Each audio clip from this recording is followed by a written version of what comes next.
Hello everyone, thank you all so much for coming or for coming back. Today I am going to show you how to make a berry bran muffin.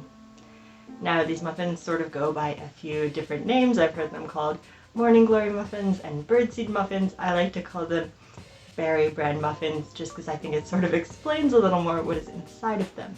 But you know, whatever you call them, I do not care, but they are very, very tasty. So let's go make some. All the ingredients and measurements are listed down below so we can start baking. So we are going to start by adding our wheat bran to a large bowl to soak. Now wheat bran is the outside of the wheat kernel. It is the part that gets separated off during the process of milling the wheat into flour. So it is a byproduct of the flour making process, but despite that it still is quite nutritious and quite tasty. So we are going to use it in these muffins. So go ahead and add that to a large bowl, and into that we're going to add our milk and our sour cream and go ahead and mix it up.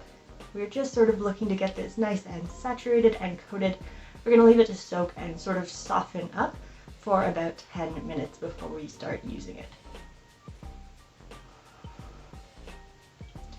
So go ahead and set that aside and we can prepare our muffin tins. So this recipe makes 12 muffins, so we're going to go ahead and get 12 muffin tins or muffin cups, and we're going to go ahead and put a nice little muffin liner in there. As well, we're going to use a large mason jar ring to sort of outline the top of the muffin cup. I do this because it helps you make your muffin bigger, so you get a muffin that's basically twice the size in the same sort of muffin cup. As well, it gives you that really pretty muffin top that I personally love in a muffin. So go ahead and prepare your muffin cups and then set that aside. Now this probably didn't take you 10 minutes to do, so just go ahead and take a little break while your bran continues to soak. After 10 minutes, your bran is nicely soaked.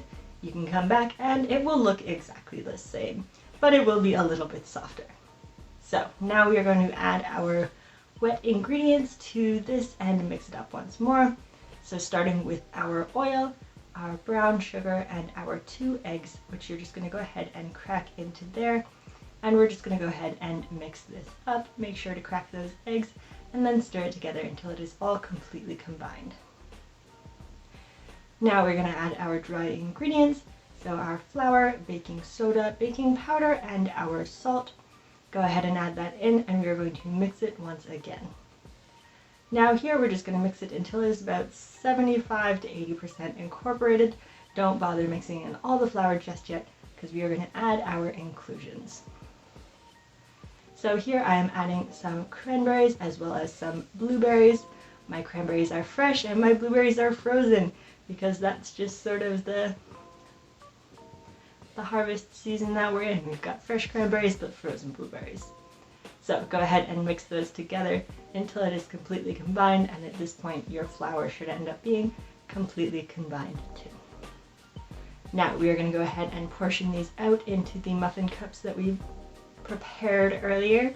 I'm using a portion scoop, but I really don't portion it that carefully, so go ahead and do it the old granny way with 2 spoons or just however you want, and go ahead and divide this between your 12 little muffin cups.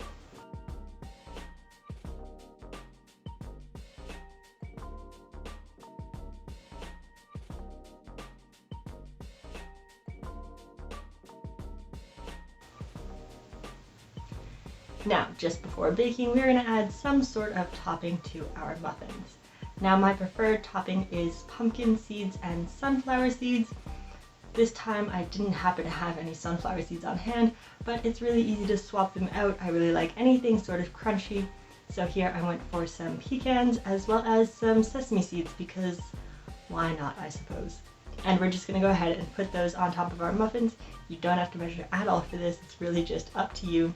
And a thing that I suggest doing is starting with the largest ingredient as a topping and then going down to the smallest, because the smallest ones can always find those little itty bits to stick onto the muffin, but it's hard for the larger ones to stick on if you've already added the small ones and they've covered up the whole thing. So that's just a little tip for you.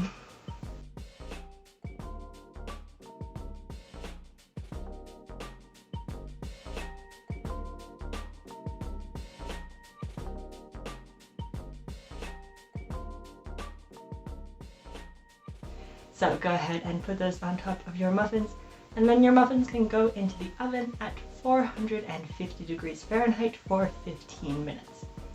I like to start these at a really high temperature so that they rise really quickly, and then we're going to turn it down to 350 and continue baking until a skewer inserted to the center comes out clean. After that, you're going to go ahead and take your muffins out of the oven and let them cool down. I like to leave them for about 10 to 15 minutes and then take them out of their tins and out of their rings so that they don't cool down all the way and then harden to their rings, because then they can be a little bit tricky to get out. So go ahead and leave them to cool after they've been taken out of their rings until they are completely cool or still a little warm. It is really your preference to how you like to eat your muffins.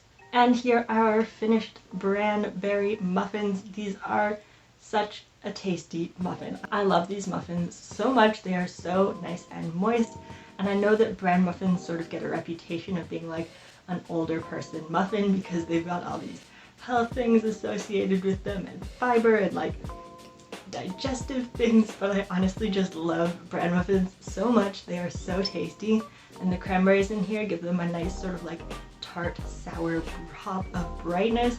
They are so tasty, and the crunchy nuts and seeds on top are so good.